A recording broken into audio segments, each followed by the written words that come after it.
Welcome back to another episode of the Rockfit Files. This week, it's all about breathing. It's something you do several times, thousands of times a day, but do you ever stop and really think, am I breathing properly? And what effect does that have on my body? Well, this week's guest is Mike Watts, a breathing expert, and we're just jumping right into the conversation. Be sure to subscribe, meanwhile, and I hope you enjoy the show. You know, in our industry, there are labels or titles because there are certificates that are doled out when you go and study and take exams, but it doesn't encapsulate the individual and what they do. And what I mean by that is that you're not a personal trainer necessarily, a strength conditioning specialist perhaps, but how would you describe yourself if we were at some gathering and somebody asked you, what do you do for a living? Yeah, it's a really good question. I think once you've been in the industry a long time, then you obviously gain knowledge, certificates, education, experience, and sometimes you can then take a pathway to be very, very focused and say, I'm going to specialize, or you can be a bit more of a generalist. I always probably say I have a master's degree in sport and exercise science, which is something that I was quite proud of in terms of doing, because that was a challenge to me to go and do. But in terms of like when people say, oh, what are you? I usually say I'm a human performance expert or human performance scientist, interested in the integrated athlete and looking at the big picture, the holistic picture of how an athlete performs and recovers. So the complete athlete, how do you categorize, or what pieces of the pie create the whole athlete? Yeah, so we look at a model to say there's obviously the performance element to any athlete. And if we looked at it as a pyramid, at the top of the pyramid is performance. And when we think about performance, we're thinking about how we can potentially make athletes stronger, faster, more endurance, more power, whatever it might be in terms of like those outputs.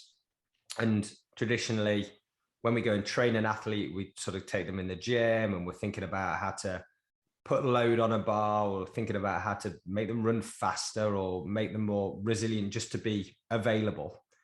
And then after sort of like traditionally, that's how I looked at performance. 12 years working in elite soccer, Premier League, national team level. It was very that way of thinking of, okay, we'll quantify things with data, and then we'll do interventions that are based on the research. But we're just really focused on the 2-3 hours that the athlete spends in our care. We'll get them in the gym, we'll train them on the field, then they sort of go home. And the last 5 or 6 years, I started to explore different areas. And really it was back to what probably we would call health and wellness, like looking at the individual's body and mind and thinking, how do you assess and train the body and train the mind, and think about all those components that make a healthy and well human first and foremost. So we start thinking about how you move, how you think, how you breathe, potentially like how you sleep, how you eat, and just those basic fundamentals.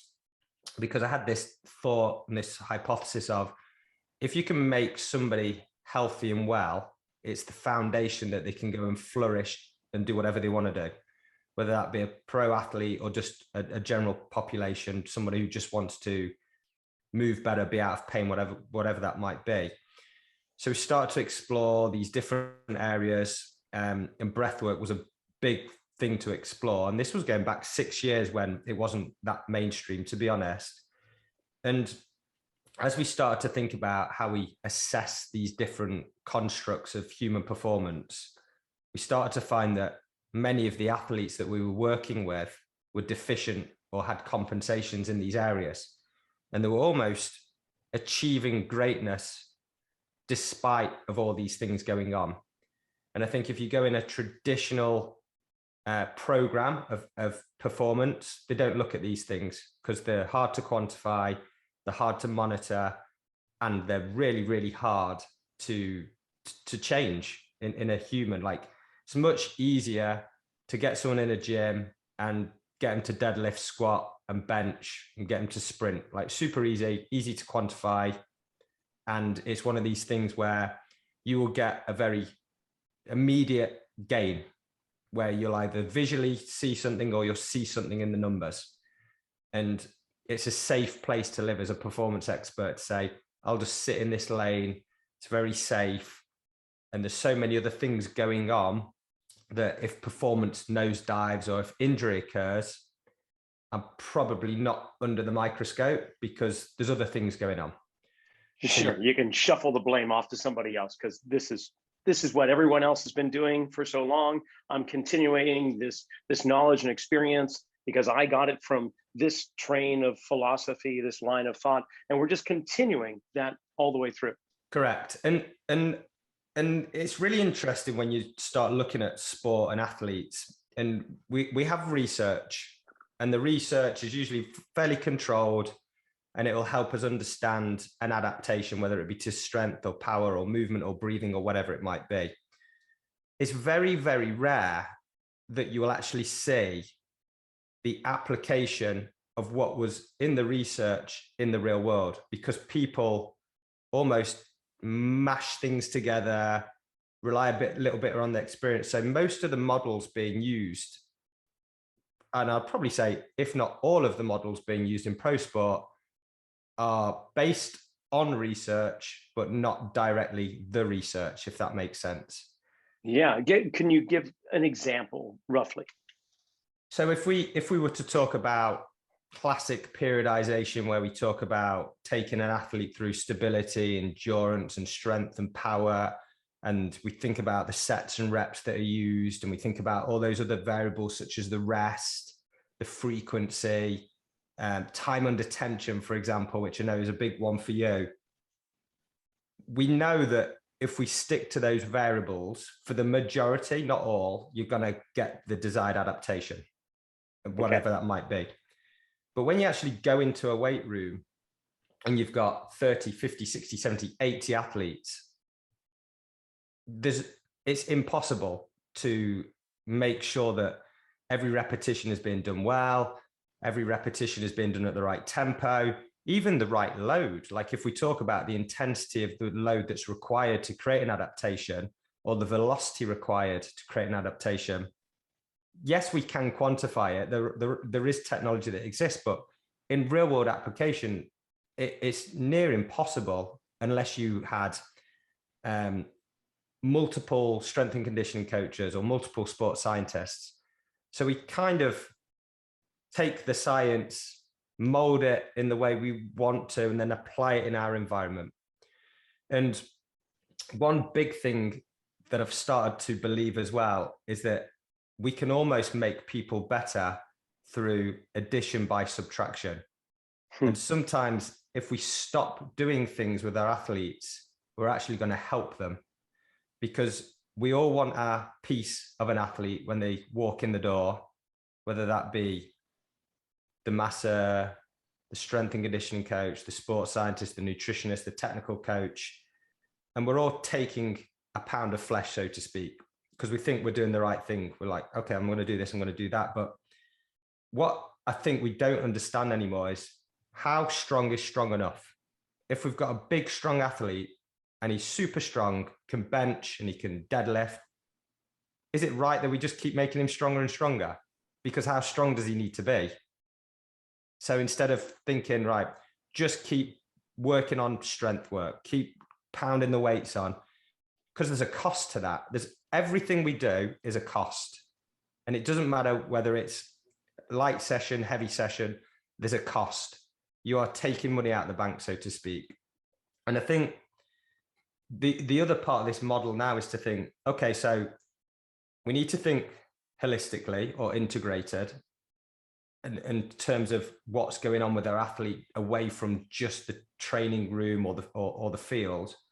And we need to start thinking, is what we are doing adding value to the individual?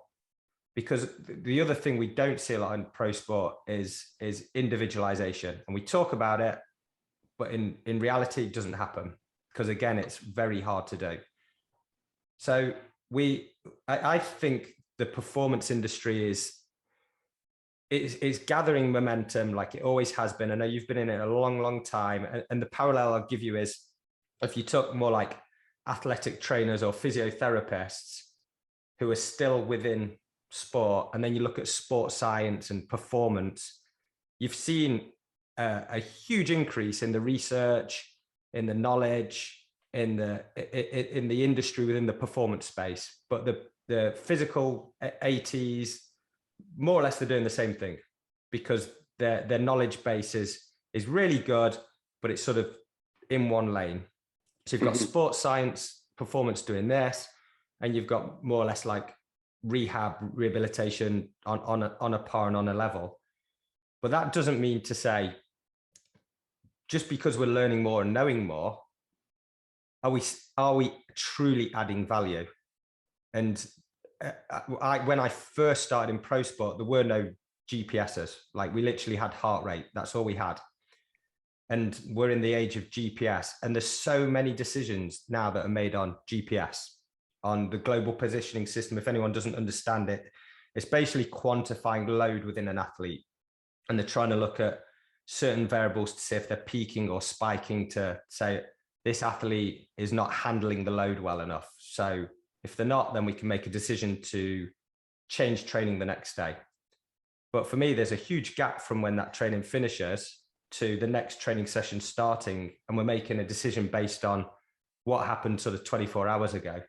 So you can probably sense my, I don't want to say frustration, because it's an industry that's continuously developing, but I honestly believe there's a different way to achieve high performance and have your athletes winning championships, gold medals, whatever it might be. I believe there's a different way. I wholeheartedly agree. We have been so biased to resistance training as the end all be all for the most part. I mean, time spent in the weight room under load. Yet there's so many other ingredients that come into the recipe for optimal sports performance or just optimal health and fitness for everyday life. And we have, of course, you look at the history of our industry. One, it's in its infancy compared to so many other movement-based approaches around the world, like yoga, that's 5,000 to 10,000 years old. Resistance training in gyms have only been around since 1870 or so, and even that has changed compared to what has really developed in the last 30 or 40 years since the 70s or 80s, and that has been premised basically or founded upon bodybuilding, which is aesthetics and not necessarily proper function or performance. And for that matter, we could throw in powerlifting or odd lifting, as it was once called, which is just gross force production of lifting something off the ground and then letting it go or putting it back down again. So yeah, it's hopefully we are at this point in history and time within our industry where we can see that there is other things to consider. There's when developing a program, and can we individualize it within a group format? Now that would be quite amazing. But I get what you say, where the purity of research is you add the element of chaos whenever you bring more people in with less and less supervision. So what are some of those missing ingredients? I know one on the top of your chart right now is of course breathing. What brought you into that path of research and really learning about the importance of respiration, proper respiration? Yeah, so it was around 6 years ago when I met with Patrick McKeown, who's author of many books, but probably best known for Oxygen Advantage and also the Buteyko method. And I sat with Patrick it was just in a cafe downtown Portland, and we were talking about breathing, and he was taking me through a binder that was bigger than anything I'd seen, and just the amount of research in there talking about how efficient breathing or functional breathing was helping restore 3 pillars, and that would be the biomechanics, the biochemistry, and the psychophysiological side.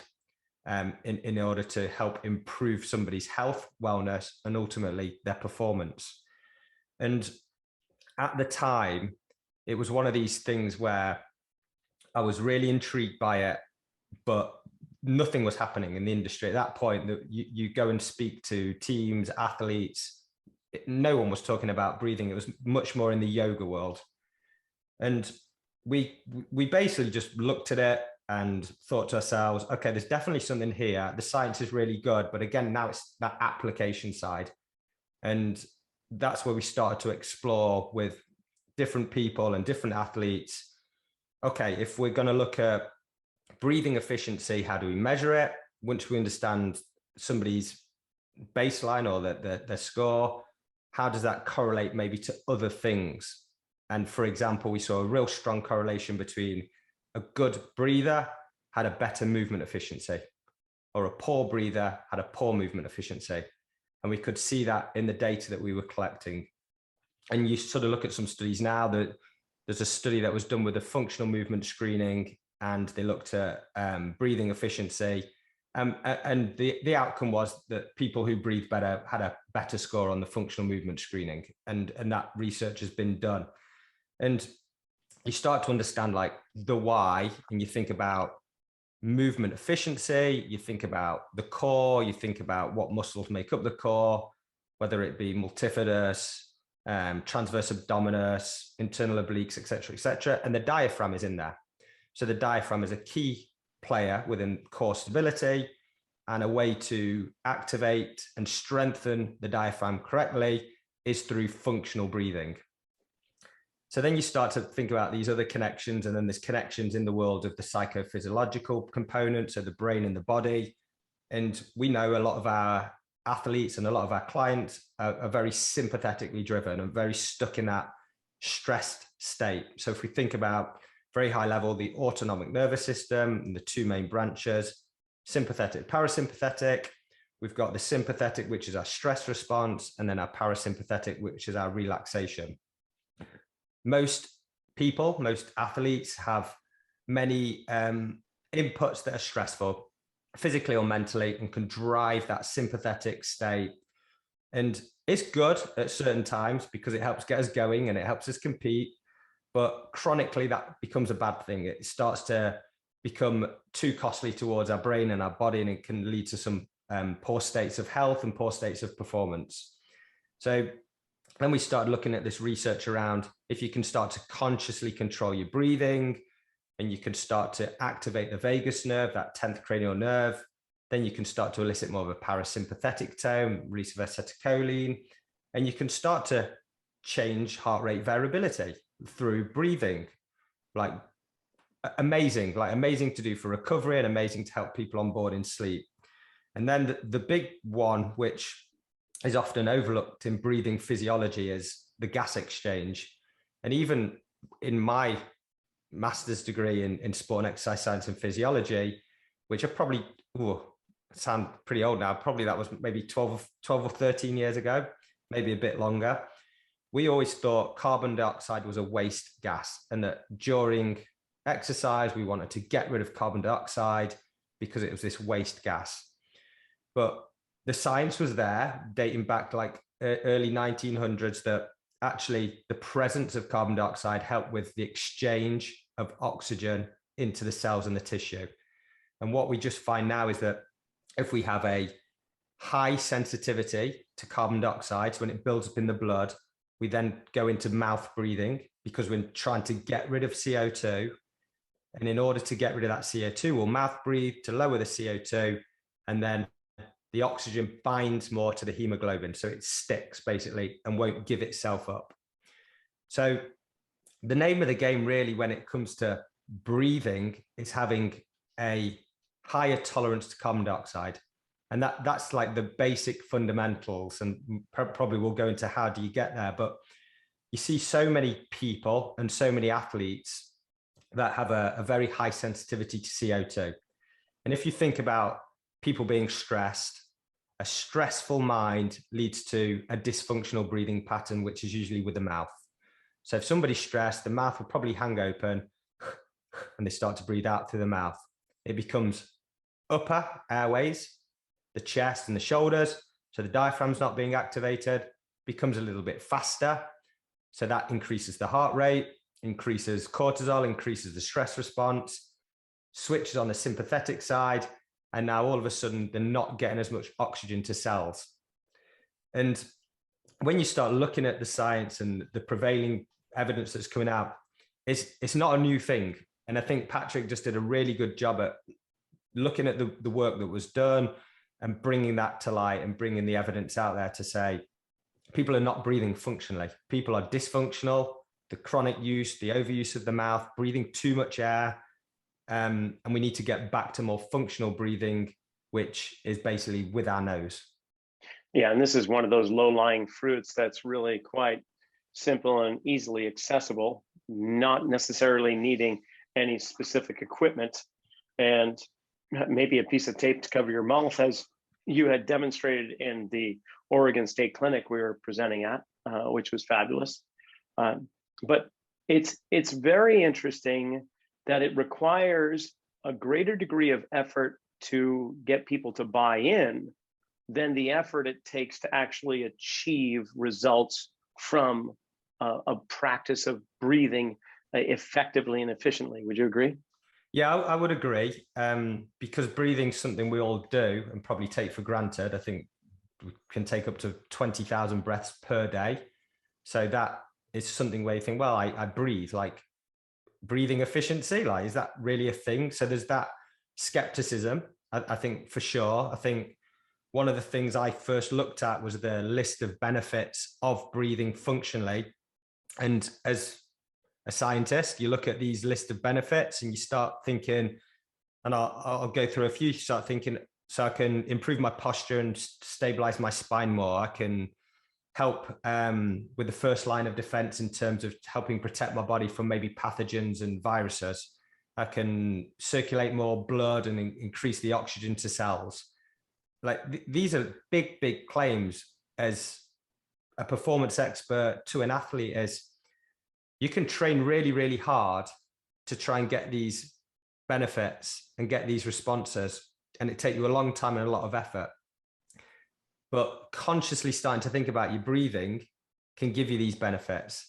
But to your point there, Rocky, when we think about breathing, it's a real discipline, because we have to then bring a consciousness back to our breathing.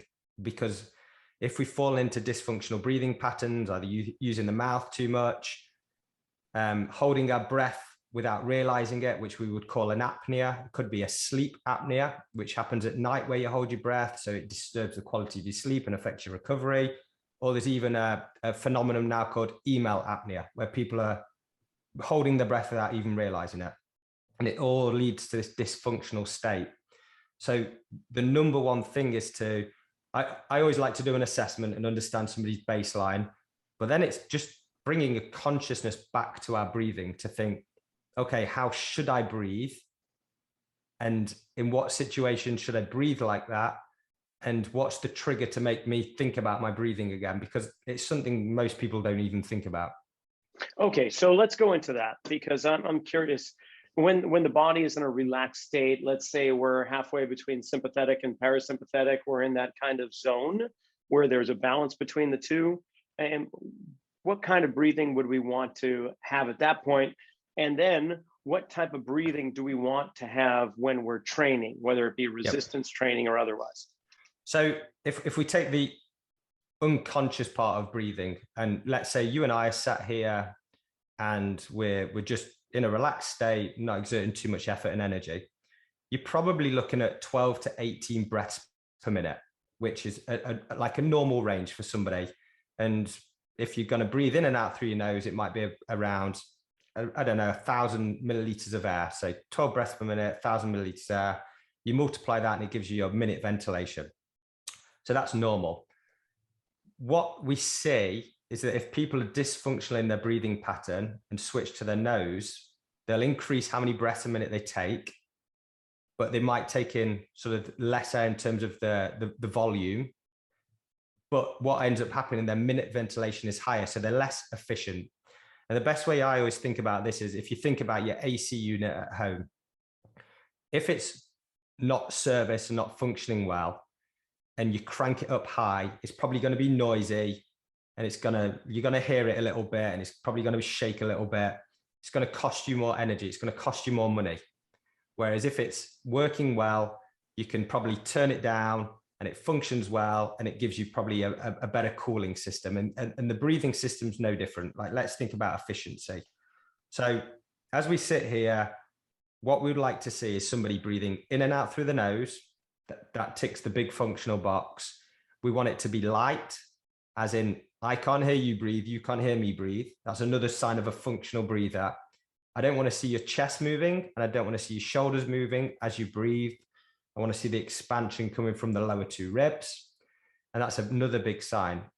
And if we can do those three things, we can make it light, slow, and deep. We're hitting three big boxes of what we talk about in terms of functional breathing. You'll get all the benefits of the biomechanics, the biochemistry, and the psychophysiological just by doing those three things.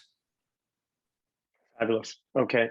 And with a certain type of cadence?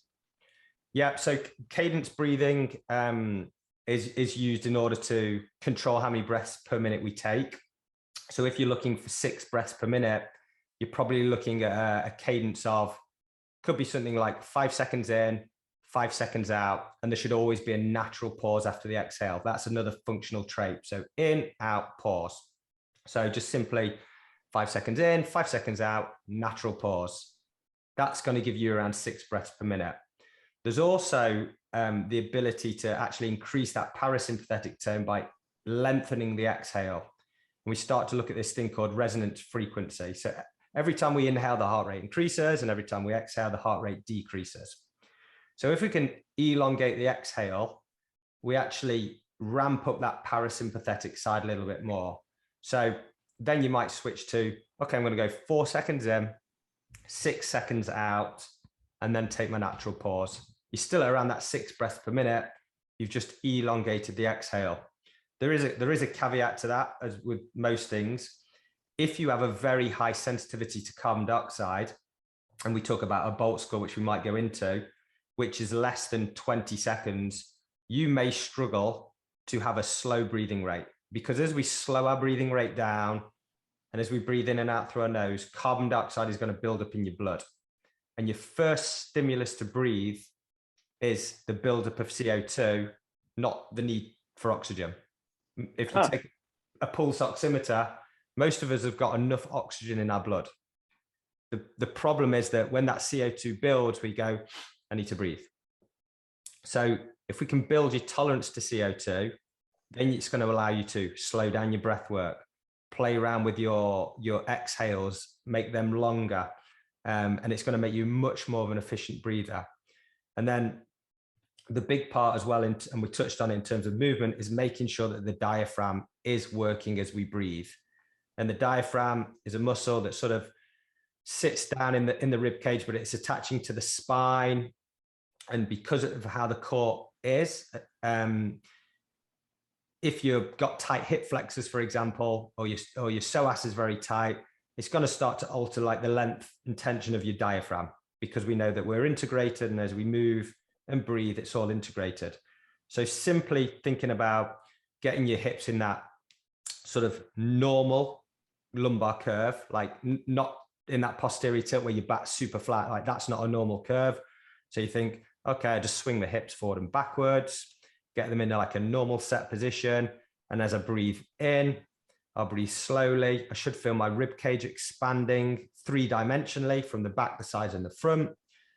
And if I can visualize in my head where my sternum is, sort of the point where my diaphragm is, as I breathe in, that muscle will move down towards my navel. And as I breathe out, it will move back up. So if you breathe slowly, you'll probably see that your ribs expand, which is a good sign you're probably activating your diaphragm.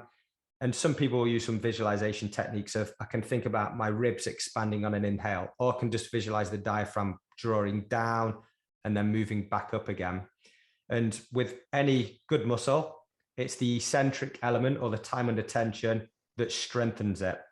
So if we think about a quick exhale, there's no time under tension.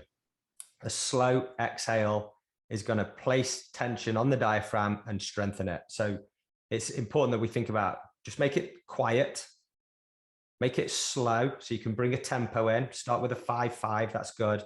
And then make it deep, getting that expansion of the rib cage and activation of the diaphragm. And then how much do you encourage or maybe prohibit breath holding as a technique to improve respiration? So I'm a big fan of breath holding. There's a time and a place for it. Again, if somebody has a very high sensitivity to carbon dioxide, when they hold their breath, carbon dioxide is going to build up quickly and they're going to want to breathe fast. So it can trigger a stress response or a panic state in somebody who can't tolerate CO2. So that's the first thing to think, where, okay, how do I involve this? But breath holding should be done on the exhale. That's where we see some people do it on the inhale, some people do it on the exhale. Why is that? Why should it be done on the exhale rather than the inhale? So if you take a breath hold on the exhale, we're breathing out, and then we're holding. It's allowing the buildup of CO2, and it's allowing something called nitric oxide to also build up in the nasal cavity. So like the nasal cavity is a spiraled shape, and you can think of it as a shell. And if you ever look inside like a shell, you see those spirals, and we call those the turbines. And as we hold our breath on the exhale, this nitric oxide is starting to pool and build up. And then as we breathe it back in again, the nitric oxide dumps itself in the upper and lower airways, and it is a dilator. So you can see this nitric oxide as a vasodilator. The blood vessels are going to open up. So it's going to help in terms of delivering that red, rich oxygenated blood to the cells. But nitric oxide is also a sterilizer. And we spoke a little bit about the nose being the first line of defense. So if you think about the buildup of nitric oxide, I'm going to pull it in, it's going to sterilize as it works its way in, it's going to humidify, and then it's going to work back out again. So holding on the exhale is a good thing in terms of nitric oxide, but it's also a good thing in terms of helping that buildup of CO2. And when is holding the breath too long? I mean, is there a spectrum or parameter and a window in which you would encourage people to go to? Yeah, it depends who you are and what you're doing. Like there's big wave surfers, in your world of surfing, where you need to hold your breath for a longer period of time. So some of the surfers that I'd work with, they can hold their breath for minutes, like 5-6 minutes, but they're doing a different technique, because in a performance sense for a surfer, they're going to have to get rid of CO2 in order to be able to hold their breath, because if they can offload CO2, it's going to take them longer to have to breathe again. You think about that first stimulus to breathe.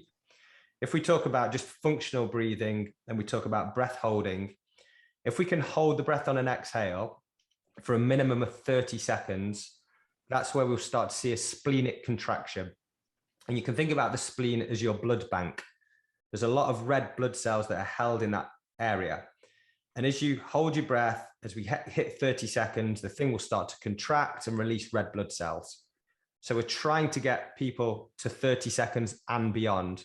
If you have the possibility to hold your breath for 60 seconds, 70 seconds, go ahead, that's fine. And then we talk about different breath holds. So we call them air hungers. You can have a light air hunger, a moderate air hunger, or strong air hunger. So if we're trying to get to the splenic contraction, the release of red blood cells, we're looking at a strong air hunger. So we're pushing it a little bit and it gets uncomfortable. The other thing that happens during a strong breath hold is that you'll see a drop in oxygen or drop in SpO2 in the blood. So oxygen will drop, so we become a little bit hypoxic. CO2 will increase, so we become a little bit hypercapnic. You can use breath holds, easy breath holds. So it might just be normal breath in, normal breath out, hold my breath for 3 to 5 seconds, and then go again. Take a few breaths, like maybe 3 or 4 breaths, and then hold again. That's very good also just to help calm the mind. And the reason is the brain uses up a lot of oxygen. I think at resting state could be like 20%. So as we hold our breath, we can actually start to deliver a little bit more oxygen to the brain as well. So I use breath holds for a number of different ways, from a health and wellness point of view to help somebody's mind. So I'll do easy breath holds. Or then from a performance point of view, then we're going into the strong breath hold work. But again, little caveat is, if you don't have a good tolerance to CO2, you're not going to get near the strong breath holds.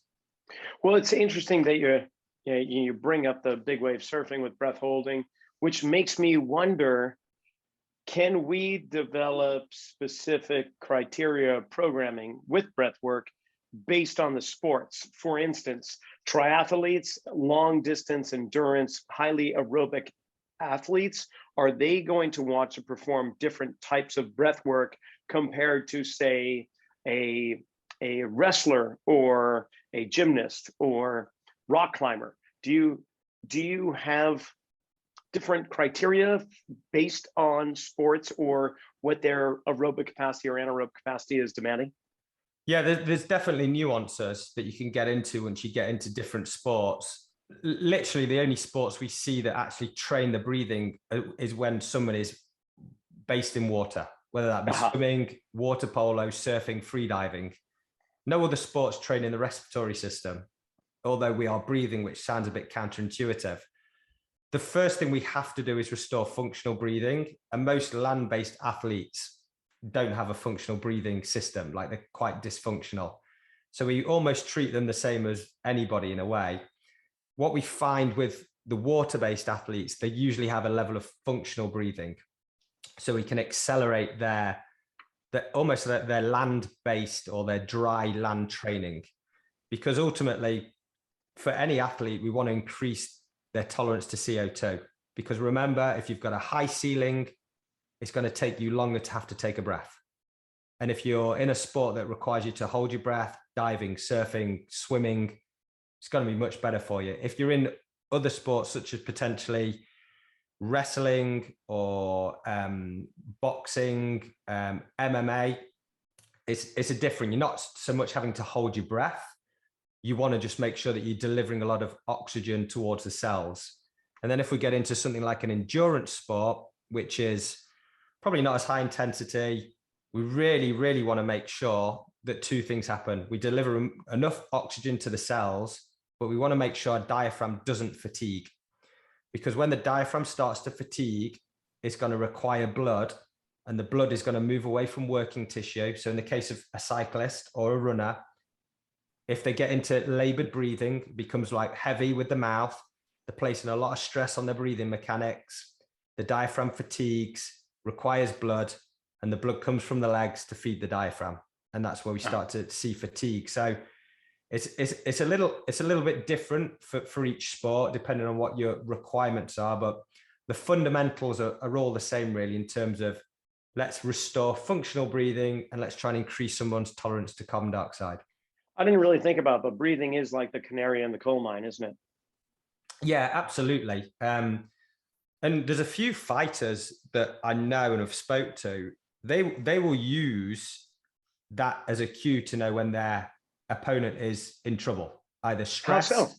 When they start mouth breathing? Yeah, when they start mouth breathing, because it's a sign of stress. Either it's a sign of physical or psychological stress. And as you start to become more aware of breathing, if someone starts to go to that mouth breathing, heavy breathing, you know that person's in trouble. Like, you know that they are starting to trying to consume more air because their body's requiring it. Mm-hmm. Another one you can start to see more at rest with people is if they sigh or yawn a lot, is another potential sign of a dysfunctional breathing state. So there's lots of observational things we can do either at rest or within sport to say, how is my opponent performing, or how is they doing? If you're maybe a runner or a cyclist and you hear the person next to you breathing heavily, you know that's a sign that that person is starting to reach their max or their ceiling in terms of their breathing efficiency. So it's one of those things that probably people don't be too aware of or think about. But yeah, it can be a good insight for you as an athlete to say, how is my opponent feeling? Because they could be on the start line and breathing heavily, which is just because they're stressed, or during the sport, they might start breathing heavily at a point where you're still under control of your own breathing. So for the listening audience, that whether they train or aren't training, would doing something when they're sleeping be a great way to introduce breathing, like techniques or breath work, or just can we harness more of functional breathing during our sleeping hours, I guess? Yeah, 100% we can. And a very sort of almost like a 3-step process, if you like, is prior to bedtime, whether it's before you go up to bed or while you're in bed, do that cadence breathing. Slow down your breathing rate and do a 5 in, 5 out natural pause, or a 4 in, 6 out natural pause. And just do it for as long as you can until either you forget or you fall asleep. And that's going to help shift you into that relaxation state, parasympathetic, and it's going to just help support and onboard you for sleep. During sleep, we don't want to be a mouth breather. So a very easy thing to do is tape the mouth. And it sounds a little bit invasive and it sounds quite scary to people, but it's something that can help promote nasal breathing. So you would literally take, and there's different tapes out there as well that you can work with, like Myo tape or Somnifix, or even just the 3M micropore tape. You would literally put a bit across your mouth and make sure the mouth stays closed. If you're someone who's got a small nose or small nostrils or deviated septum, you might want to sort of marry that up with a breathe right strip as well. And that way we can start to guarantee that you're going to use your nose to breathe. And if we use your nose to breathe, you're going to deliver more oxygen to the cells. You're going to probably have a slower heart rate. So you should get more restful sleep just by sort of doing that.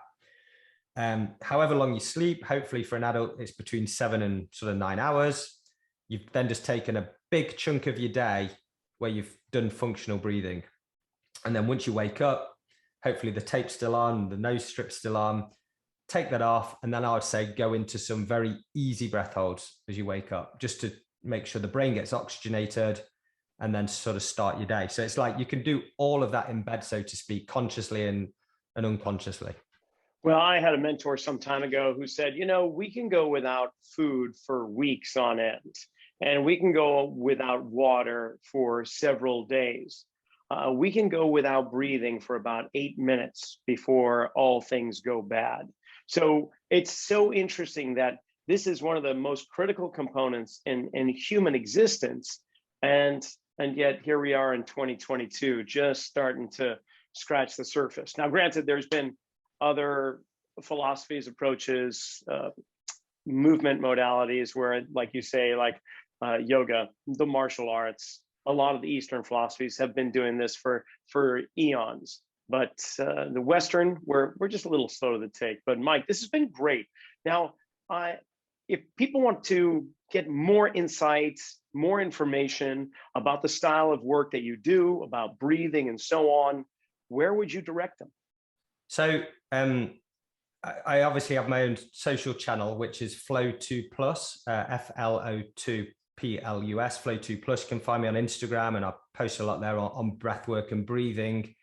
If you sort of really want to dive deep into the oxygen advantage methodology, which is what I was educated on and I'm a master instructor for, have a look at the book by Patrick McKeown called The Oxygen Advantage, or The Breathing Cure, which is his latest one, which is really great.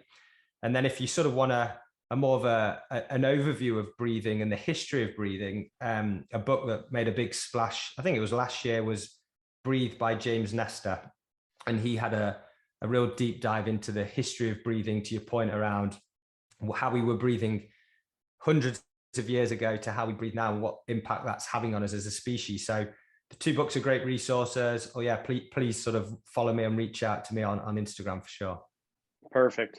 Well, this has been great. I will be going out and getting some duct tape and breathe right strips immediately. Thanks for Rocky, my kids, at least. I don't know. We're already duct taping their mouths, so they'll be used to it. But thanks for coming on. I really appreciate it. Yeah, thanks for inviting me on, Rocky. As always, it's great to speak to you, and I really enjoyed the chat. And that's it for another episode of the Rockfit Files. I want to thank Mike Watts for coming on. For more information, be sure to go to the description below. Find out all the links that you can get more info about his work, breath exercises, and a whole bunch more. We'll see you next week. And again, be sure you click that subscribe button and have a good one.